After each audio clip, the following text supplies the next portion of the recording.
All right.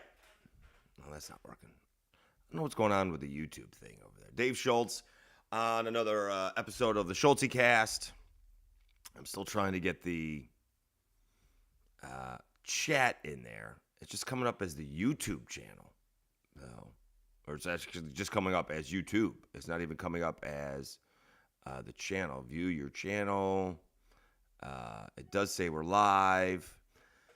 Again, coming down with something. Now it sounds like I smoked a whole pack yesterday, and again, I don't smoke at all. So, all right, we're trying to find the chat, but we can't do it. All right, so we'll undock it and not pay attention to it. All right, episode number 3, 80 subscribers in like 2 days. You guys are great. Boy, if we get to 100 by the end of the week, I think this stuff starts growing organically, and I could start putting out shorts. It's odd. It takes a day for me to be able to download the live videos for me to edit and make some shorts. But we can do that here today. For the first couple of episodes, looks like we got the mic going. I needed to tweet it out, but I didn't do that. Let me see if I can do that real quickly. Anyways, what do we got today? We got, this is why I need to tweet out the show, so I remember. Let's do Schultzycast. All right. Got to spell the name right. Schultzycast. There you go. All right. Let me just do this. Hold on real quick.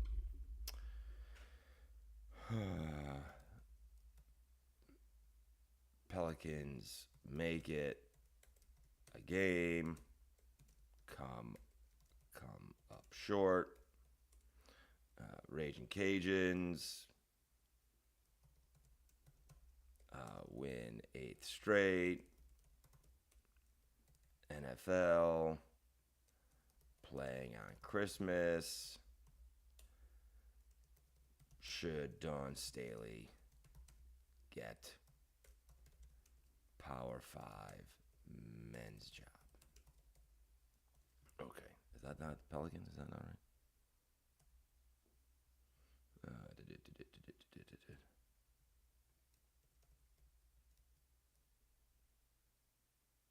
Pelicans NBA, okay.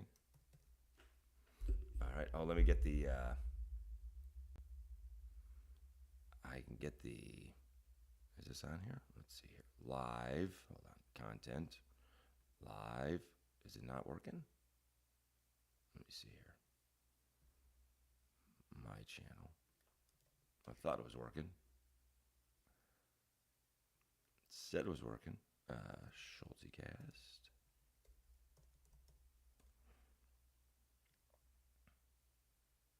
Is it not on there? What's going on? Schultzycast. View full podcast. Hold on. Are we? It says we're broadcasting. Yeah, we've been doing it for 3 minutes. Haven't talked about a damn thing yet. And I can't find. There it is. Okay. I don't know what the deal is. Let me delete that. All right. And take this, get shareable link, and put that out there. That's all I'm doing right now is just sharing it so people can get to it. I probably need to switch to StreamYard, and we'll pay that out. We'll do that probably today for tomorrow's episode. Okay. There we go. Okay. All right, so the Pelicans made it a game. We're watching it from, when I say we, me and Kevin Foote, we're watching it while the Cajuns were taking care of Grambling last night. A little bit of a tough start. We'll get to that. But it is interesting. The Pelicans, it was amazing watching this, right? I'll make sure I get the score right because we saw it, and it was 75-60. I want to see what it was at halftime because it was an awful second quarter for the Pelicans. Pelicans lose 119-112, and it was actually 73-68 or 73-60. But we started looking at it a minute or two into the second half, and we noticed it was 75-60. And Foote's just like, they can't stop them. They cannot stop Oklahoma City.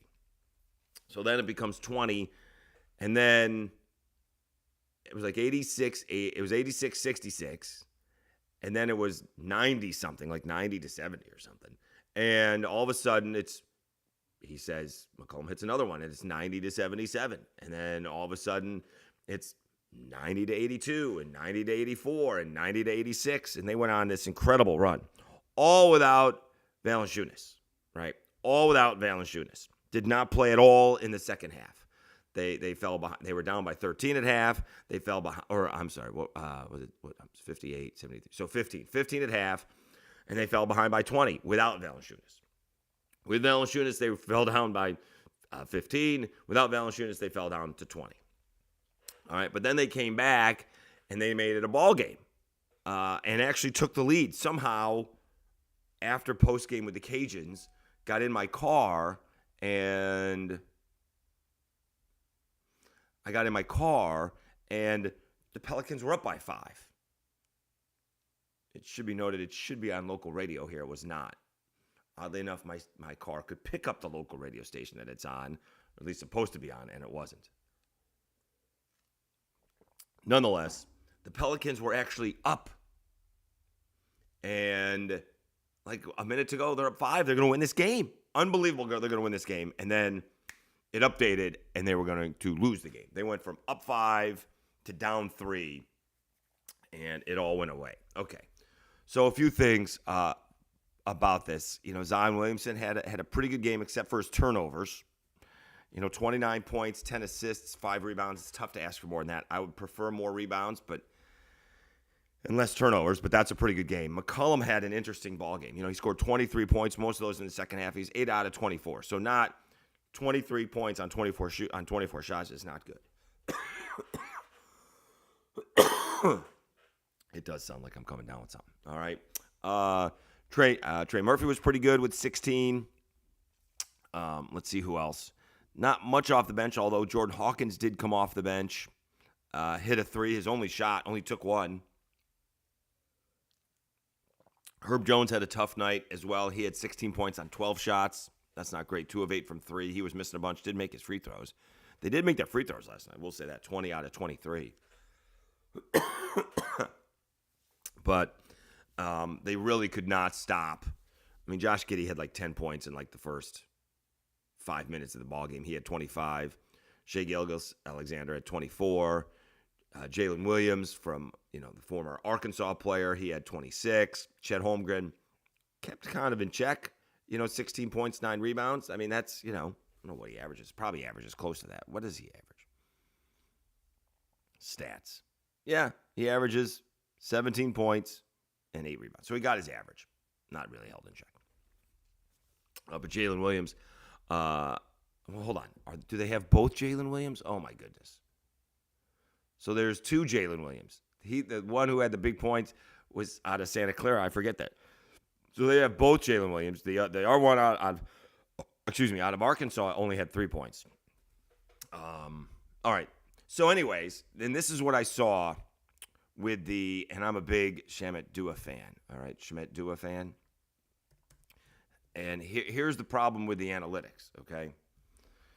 The Pels' worst lineup tonight was their most played. CJ, Herb, Trey, Zion on Larry. And I don't know where he gets these advanced analytic stats, but they're great. They played 16 minutes and was a -7, -6 in the fourth quarter. Q4 minutes were from the 6:08 mark until the game was over. So the worst lineup, CJ, Herb, Trey, Zion, and Larry, all played the last 6 minutes of the game. All right. And here's the issue with the Valanciunas not playing in the second half. They fell behind, and then they came back, right, without him on the court. That's the only thing, right? Like, he wasn't on the court at the end, and maybe he play him because the other guys are tired. But you're down 20, and he actually took the lead without him. I may not be the biggest Willie Green fan, but if you did the opposite, if you come back and you're down 20, and you take the lead, and you put him in there and then lose the lead, people are going to say, well, why would you do that? You came all the way back. You took the lead without Valanciunas in there. And I'm a Valanciunas guy. I think I'm not sure about invaluable, but I think he's very effective at what he does. All right. He's a big body, can pass, can shoot, can rebound. But, so it's tough to have it both ways, isn't it? Isn't it tough to have it both ways? Right? You want him in there, but you came back without him. So now let's check out the standings. They fell behind. I'm sure they fell behind the Clippers by a half a game. They're half a game behind the Clippers. They're only a game ahead of the Mavericks. Now they get the Bucks, and then they get the Celtics. Hopefully this does not spiral. And we do have to remember that they are without Brandon Ingram. All right? So it's a tough spot for the Pelicans. Do they win that game with Brandon Ingram? One would think so, but they went on a ridiculous run. Let's see what it was. I didn't even know what the fourth quarter was. They did finish up getting out on the Thunder finished the game up on like a 12-0 run. Is that what I saw? Is that what it was? A 12-0 run? Yeesh. Yeah, because it was 112-107 when I got in the car, and the Thunder won 119-112. That's not good, right? They worked so hard to get back in the game, and that was the thing, right? I saw it. It was 112-105, and I thought we'll just say they had 75 in the first half. They scored, and I knew they scored like 40 in the second quarter. They only scored like 46 in the second half. And you still lost because you only scored 22 in the fourth quarter. This would be the one thing that is obviously a situation. Like, Zion Williamson didn't get a shot in the last 3.5 minutes. How do you go 3.5 minutes without Zion Williamson getting a shot? How does that? That's the only thing I don't understand. Like, if he's going to be the superstar, how does that not happen, right? It doesn't happen to LeBron. It doesn't happen to Giannis. It doesn't happen to Dame. It just doesn't happen to anybody, right? It doesn't happen to Tatum. Whether you make it or not is different. It doesn't happen to Durant. It doesn't happen to Booker, right? And, well, those guys have the ball in their hands. Well, so does Zion. I just don't understand. Is that a player thing? This is what I don't understand. Is it a player thing? Is it a coach's thing? Right? I mean, you run a play, and sometimes the play is just Zion go to the hoop, right?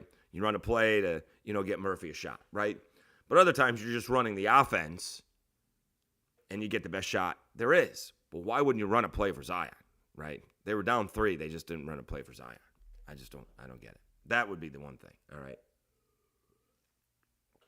All right, Dave Schultz. We are the only, being the only local morning drive time. I need to be clear about this. Drive time sports talk show here in Lafayette. I do need to see here. Hold on. Las Vegas Aces coach. Let's see. Okay. All right. Meanwhile, Ragin Cajuns win their 8th straight. Overall, a good outcome. I'll be honest with you. I do not like the aggressiveness of the Cajuns in blowout games, running up the score. That I don't appreciate. I guess I come from a different school when it is that. When the Cajuns, they beat Grambling 12-4, and we'll get to the game. But they seem to run a lot in the 7th and 8th innings when they're up 5 or 6 runs. I don't get that against lesser competition. We'll see what happens in the Sun Belt, but I'm not a big fan of that. They were doing that against Southern. They were doing it. Well, McNeese was a 2-1 ball game. I don't have to steal a base when it's 10-4 in the 8th inning. I'm not sure what we're doing there. That would be my thing. I don't understand that at all. Nonetheless, they did win 12-4. McGehee struggled for a little bit, or a lot, to begin with. 2-hit batters. DeBarge couldn't come up with the ball at short. Pastore threw a ball away at first, and it's a 4-0 ball game. Then DeBarge has an RBI triple, and they score on a sac fly. So instead of 4-0 at the end of one, it's 4-2. And they just kept on scraping away. They did put up 12 runs. Crooked numbers, as they say. 2 in the first, 2 in the fourth, 3 in the fifth, and 3 in the eighth. They actually had the go-home runs on base in the eighth inning. Caleb Staley grounds out to second. The top of the order got it done. The top half of the order was outstanding. We won't even count the pinch hitter, Zambo. But Taylor, Mandino, DeBarge, Amity, and Pastore, they got 7 base hits, 7 runs scored, and 7 driven in. That's outstanding. That's, boom, boom, boom, boom, boom. Taylor had 2 hits. Mandino had 2 hits. DeBarge had a hit. Amity had a hit. Pastore had a hit. Taylor scored 2, drove in 2. Mandino scored 1, drove in 1. DeBarge scored 2, drove in 1. Amity scored 2, drove in 2, right? Pastore drove in 1. So they the top of the order got it done. And, for the shaky pitching that McGee had in the first, the Cajuns didn't give up anything the rest of the way. Cash only pitched 1 inning. And Marshall pitched 4 innings, struck out 6. They still having issues giving free bases. They only walked 1 last night, so that was pretty good. But they did hit 4 guys, right? McGee hit the first 2 batters that he faced, hit another one, and then Cash was hit a batter as well. So Cajuns, we'll find out what this team is made of. They're going on the road. They've won 3 straight weekend series. They haven't lost a series since the first of the month in Houston, where they got swept by Vandy, LSU, and Houston, I think in that order. But then they take 2 out of 3 from Arkansas, or from Tulane, then Arkansas State, and then sweeping Old Dominion. Boy, if they can take 2 out of 3 from Texas State, it's going to send a huge message, right? A huge message. Let's see. The RPI went up and down yesterday. They were like 61 to begin the week. Then they went to 62 because teams played on Monday and Tuesday. Right after the game, they did get up to 59. And then other people won, like South Alabama came back to win, won, and they went to 59. So the Cajuns are sitting 62. Which, after playing like the 259th team in the country in Grambling, that's not bad. See if Grambling's RPI went up because they played. Oh no, it went down. It went down to 273. So they were 269. I need some Cepacol. You guys know the throat lozenges. This was the super medicine at summer camp. You get poison ivy, we give you Cepacol. You got mosquito bites, we'll give you Cepacol. I need some throat lozenges. Maybe that's it. I was going like this when I woke up, when I started going to bed last night, and then when I woke up the last few mornings. So I don't feel that sick, if at all. A little chills, but I worked out yesterday. We're going to work out a couple of times today. My back hurt yesterday, so we started to lift and then ended that. I did not injure my back, thank goodness. That was the point of stopping, but it feels better today, so we'll get the lift in right after this. All right, so the Cajuns taking on Texas State. Big series. Remember, it's Thursday, Friday, Saturday because of Easter, and I presume it's the same rotation as last week, Herman, Fluno, and Morgan. And we'll see what they can do. All right, it's a tough pitching ballpark. Texas State's a good hitting team. I think they're right there with the Cajuns in RPI. I thought. Let's see, they're 72. All right, they're 15-10. They beat Rio Grande Valley last night. They're 4-2 in the Sun Belt. So it's a big series early on, and the Cajuns kind of set the tone, right? I said they put themselves in a position because of their schedule, and they are coming through. They are winning, right? They're 17-8. outside of one extra loss to Rice, I'm not exactly sure where the other win would come from. But that's what I need to see. Oh, and we did that last night on Lockdown Sunbelt. They are 9-4 in quad 4 ball games. All right, that's Rice, Wright State, and Arkansas State. Can't do anything about the Arkansas State situation. Arkansas State's RPI is 219. Can't do anything about that. But you scheduled Rice, their RPI is 161. You scheduled Wright State, their RPI is 153. Now, you took 2 out of 3 from Wright State. Okay.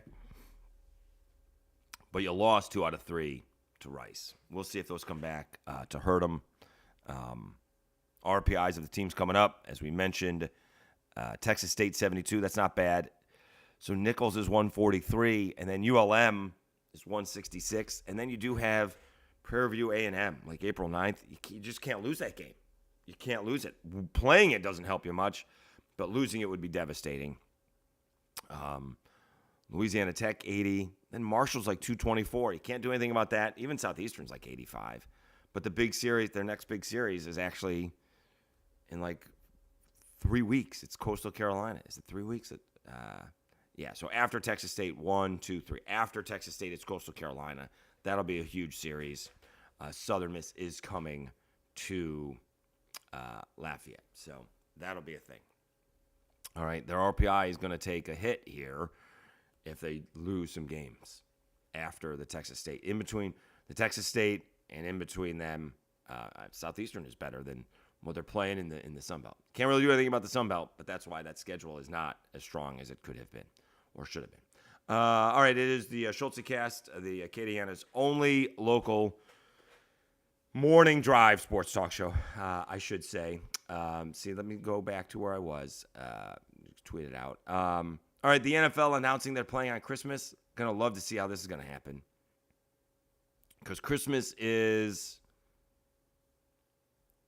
isn't this like the second to last weekend of the season? If Christmas is the second to last week, no one's got off weeks. So you're playing on Christmas. Are you playing the next Sunday, which should be the 29th? No. So this will be the third to last. I don't know if you're playing early or late. Right? Are you really going to play on the 22nd and then play on the 25th? And it's a Wednesday.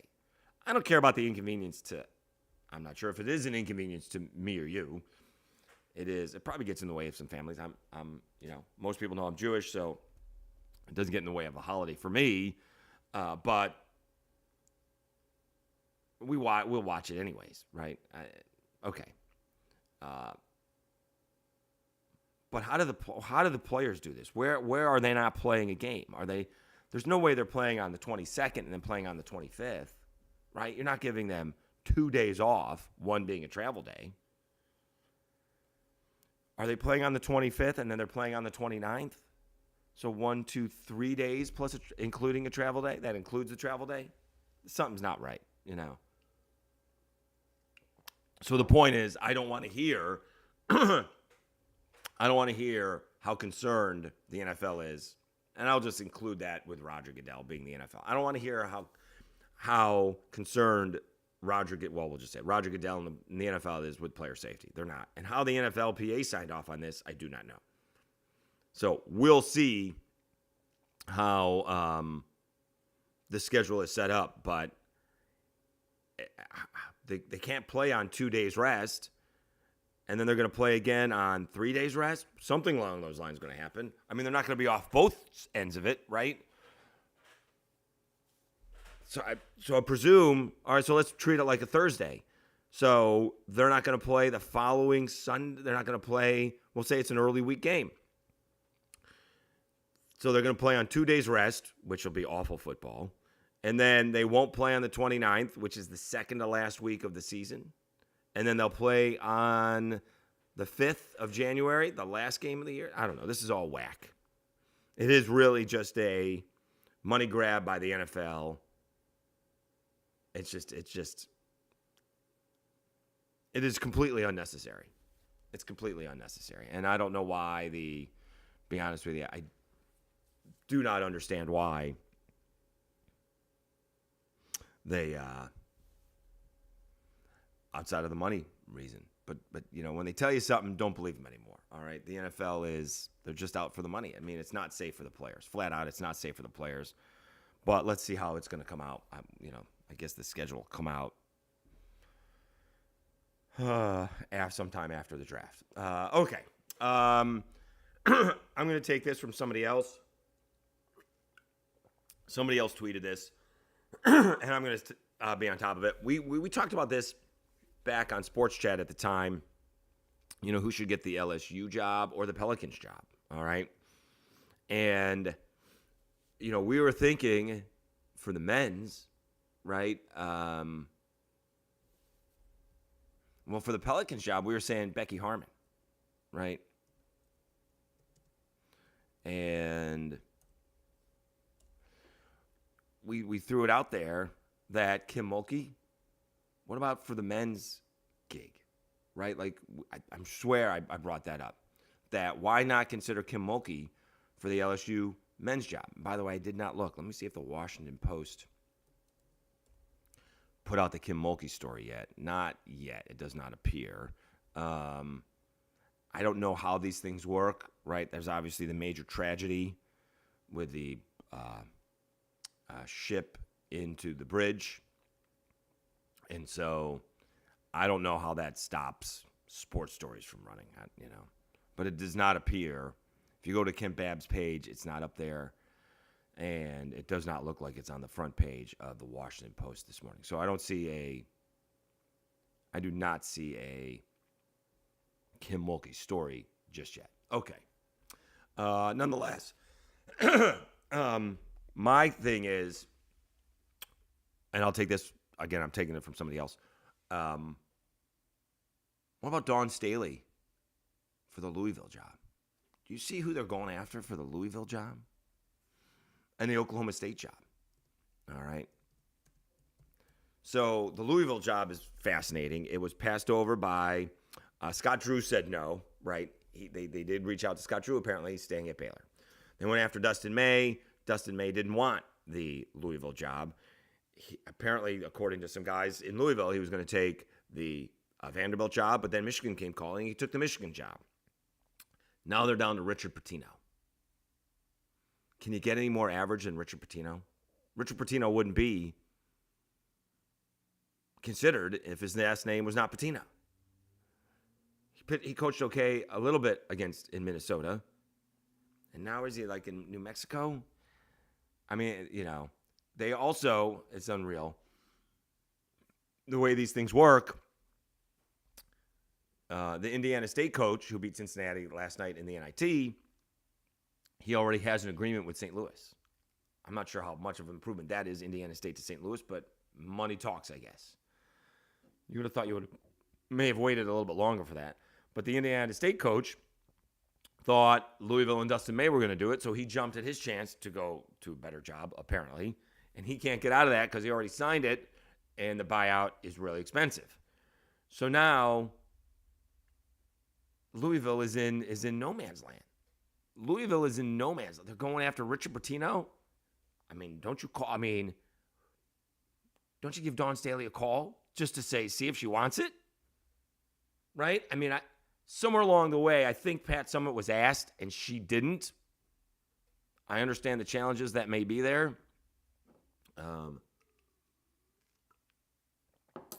But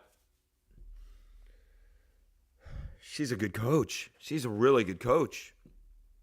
All right, so Adam Zangoria is saying that the coaches in the mix for the Oklahoma State job, Nico Medved, Steve Alford, and Bryce Drew. All right? Some of those names, Nico is new. Okay. Todd Lisenby, who was a former talk show host in Oklahoma City. I quote, he tweets this out, "I'm not saying these three can't coach, but here's what their teams did the last time out. Colorado State scored 11 first-half points." And this is a real snapshot, right? Alford, Nevada, blew a 17-point lead in the last 7.5 minutes. And Bryce Drew, Grand Canyon, got called the dumbest basketball team ever by Charles Barkley, and roasted by Clark Kellogg and Kenny Smith for lack of offensive game plan. All right, so that's a really small snapshot of not their greatest efforts, right? Like Grand Canyon had this great season, and it came crashing down against Alabama. All right, Nevada's always been pretty good. I think Musselman was there, right? And Steve Alford took it over. I don't know anything about Medved, but Colorado State scored 11 first-half points. That is as average of coaching as you can get, those guys. All right? Steve Alford's had his chance. Not that great. Bryce Drew's had his chance. Doing things at Grand Canyon. Good for him. I don't know Medved. Don't you call Dawn Staley? Doesn't that get the fan base pumped up? A, it's something different. And B, she's a better coach than all of them. Like, not by a little bit, right? She's a much better coach than what's being considered at both Louisville and Oklahoma State. Goodness. So someone will break that barrier, and I don't think it needs to be a barrier when you can just say, we just hired the best coach. That's all you got to say. We just hired the best coach. We have potentially the best coach in America. I mean, how many better coaches are there? Period. Right? I mean, if you got Gino, you got Kim Mulkey, you got Bill Self. I mean, John Shire's not on that list yet, right? QB Davis is pretty good, but not great. Jay Wright's not coaching anymore. I don't think you can get 10 coaches better than Dawn Staley. I'm not sure if you can get 5 coaches better than Dawn Staley. So I think it's a fascinating thing. It would obviously rile some people up, right? How dare you have a woman coach a men's team? But if you're looking who the best coach is, she's it. Get her to say no, right? When you're going after Richard Pitino, you're not going after greatness. You're just trying to fill something up. Josh Garrett has not had a good few weeks. He's had 2 years to make this decision, basically. Certainly, he should have been on it after last year's Louisville disaster, and this is a complete Louisville disaster. I would make Dawn Staley say no to me. That's what I would. I still can't see where I'm supposed to look at this thing. Do I look straight ahead? Do I look at the camera? I don't know. Maybe I just have to review. Let me see. If I look straight ahead, all right, I'm not. This is 2 pictures. Maybe I can get out of the picture. Maybe I can get out of the studio mode. Let's see here. All right. I'm looking straight ahead. That doesn't look like I'm looking at the camera. If I'm looking up there, I'm looking at the camera, and I look up. So, all right. So anyways, we're still trying to figure this out. I should mention LSU did win again. They have a huge series. Talk about huge series. We just haven't spoken a whole lot of LSU. They got Arkansas, and they are struggling a little bit, right? They did win last night, but their RPI, which I don't think we need to be too concerned about, but they've lost a couple of weekend series in a row, right? They kind of got lucky not to get swept by Mississippi State. Then they did beat Florida on Friday night, but then lost in extra innings on Saturday, and then on Sunday got run ruled. They've gotten run ruled twice. Now you're going to Arkansas, who's ranked number 1 in the country, 3 RPI. You certainly don't want to be starting out 3-6. And then you get Vanderbilt. I mean, and then you get Tennessee. That's why you don't have to worry about the RPI when you're LSU, right? When you're going from, Mississippi State's much better than they have been. They've been a disaster since they won the championship.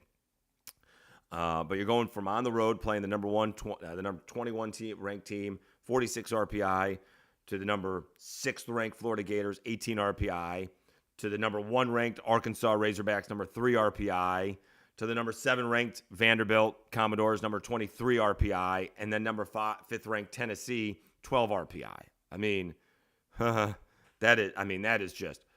That's a heck of a schedule. Mississippi State, Florida, Arkansas, Vanderbilt, Tennessee. Does it get easier? You get Missouri, You get Auburn. A&M is in the top 5, top 10. You get Alabama, and you do finish with Ole Miss, but even they have an RPI of 13. So that is a murderer's row of a schedule for LSU. So we do need to look at that as well. All right, thanks again for tuning in. Again, 80 subscribers. Really appreciate you guys coming through. That's 70 since I started, and it's only been, this is episode number 3. I think I figured it out on the we made changes. I'm using OBS right now, but we may just go to StreamYard, pony up a couple of bucks, see if I can do it on a monthly basis just to see how it is. So thanks again for tuning in. Please share and like it wherever you see it. It's a big help. Please let everybody know about it, and I'll post it socially, and we can get some I will get some clips from the last couple of days, and we can put those out socially as well. Again, thank you so much for tuning in to the Schultzycast. I'm Dave Schultz. Have a great Wednesday, everybody, and we'll talk to you on Thursday.